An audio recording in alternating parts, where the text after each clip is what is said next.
tertentu, seperti area lipatan, seperti selangkangan, kemudian area belakang leher, ataupun banyak juga yang ngalamin gatalnya itu di area kaki. Nah, yang ini terjadi akibat penumpukan gula yang berlebihan yang dia itu mengendap ke bagian tubuh.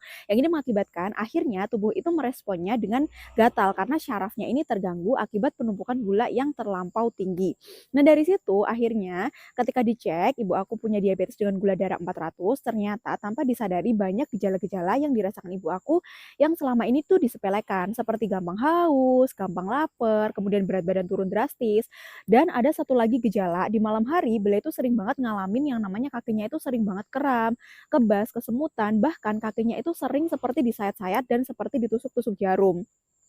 Bahkan nggak jarang beliau itu sering banget begadang di malam hari karena sering banget kencing, bisa sampai 5 sampai dengan 10 kali di malam hari doang. Kalau nggak gitu kadang kebangun gara-gara kakinya itu sakit banget akibat seperti disayat-sayat tadi. Nah, dari situ beliau itu juga diresepkan pakai obat generik juga, dan bahkan kalau misalkan obat generiknya ini tidak sebegitu manjur nantinya, gula darah masih tetap di angka 200-an ke atas atau 300-an ke atas, nanti itu direkomendasikan untuk pakai insulin.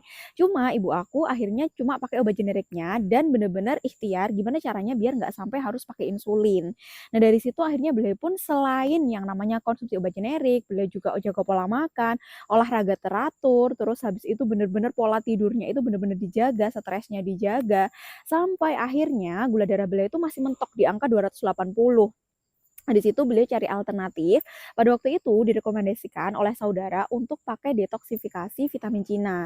Yang di mana fokusnya yaitu mendetoks gula yang dia itu menyebar ke seluruh tubuhnya, terutama di bagian syaraf yang akhirnya bikin beliau itu syarafnya itu terganggu seperti gatal di area selangkangan, kakinya sering seperti ngerasain disayat-sayat dan lain sebagainya. Nah, dari situ akhirnya beliau cobalah konsumsi dan ternyata ketika 10 hari konsumsi, beliau tuh ngerasain, oh di badan lumayan enteng dan malam hari beliau itu kencingnya itu sudah tidak terlalu sering seperti sebelumnya.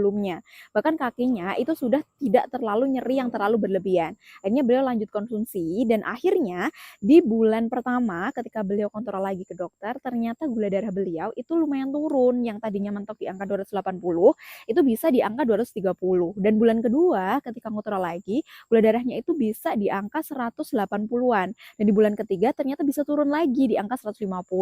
Nah, dari situ ternyata untuk penderita diabetes itu harus benar-benar hati-hati karena gejalanya itu sebenarnya banyak banget dan kadang itu tidak sebegitu dirasakan oleh para penderita diabetes, dan penanganannya pun ternyata harus cepat. Jadi kalau misalkan sudah konsumsi obat generik tapi ternyata gulanya sukar banget untuk turun, bisa jadi yang bermasalah itu adalah pankreasnya. Jadi benar-benar harus diperbaiki, kemudian didetoks untuk dibersihkan. Jadi gula yang ada di dalam tubuh itu tidak terlalu menyebar kemana-mana sehingga tidak timbul yang namanya komplikasi diabetes.